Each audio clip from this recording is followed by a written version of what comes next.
Assalamualaikum warahmatullahi wabarakatuh. Apa kabar semuanya? Semoga baik-baik saja. Kembali lagi bersama saya Fahmi Nur Aziz di dalam channel Fahmi NZ. Seperti biasa, saya di sini akan mereview tugas atau membuat jawaban mengenai tugas yang diberikan oleh dosen saya kepada saya tentang saham.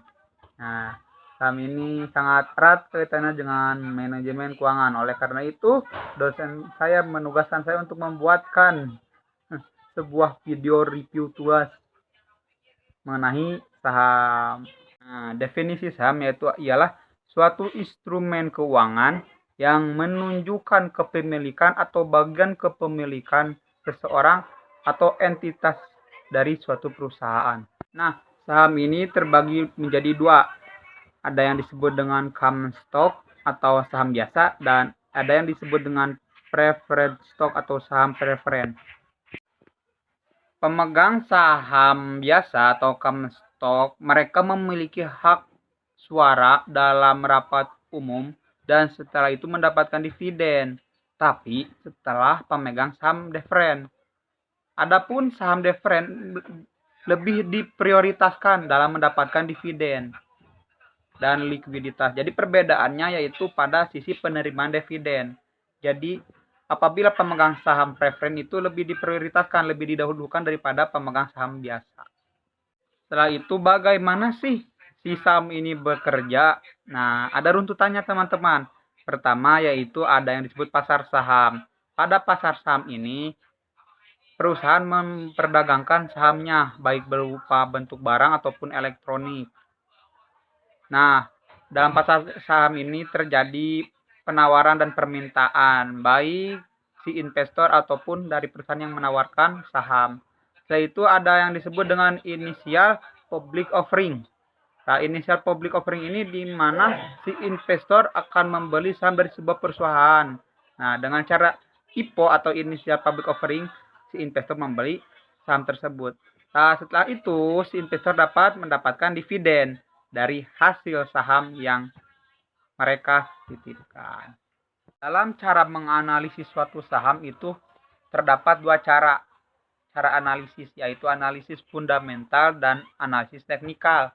Nah, analisis fundamental ini yaitu dengan cara menganalisis keadaan keuangan suatu perusahaan, baik itu dari pendapatan, laba bersih, ataupun rasio keuangan.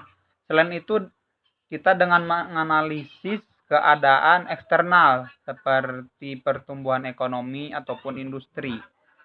Adapun cara teknikal yaitu kita dengan cara menganalisis data historis atau grafik dalam pergerakan harga saham yang menentukan harga saham di masa depan.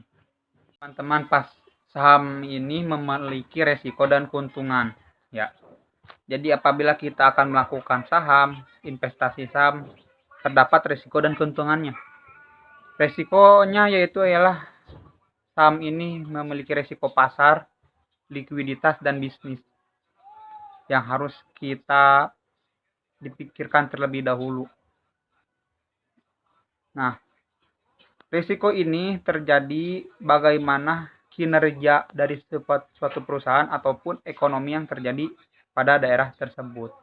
Maka apabila kita ingin menginvestasi suatu saham, hendaknya kita teliti dulu nih bagaimana keadaan dalam suatu pasar atau kinerja dari perusahaan tersebut ataupun ekonomi yang terjadi di daerah tersebut. Adapun keuntungannya, saham ini adalah suatu investasi jangka panjang yang mana pertumbuhan nilainya tersebut dapat meningkatkan dividen yang akan kita terima. Jadi semakin bertumbuh nilai dari suatu saham itu, semakin besar juga dividen yang kita akan terima. Untuk kesimpulannya, saham ini merupakan instrumen keuangan yang sangat menarik. Tetapi di dalamnya terdapat resiko. Untuk meminimalisir resiko, perlunya ada keputusan investasi. Nah, keputusan investasi ini berasal dari analisis investasi dan manajemen risiko keuangan, serta pemahaman-pemahaman dasar mengenai saham.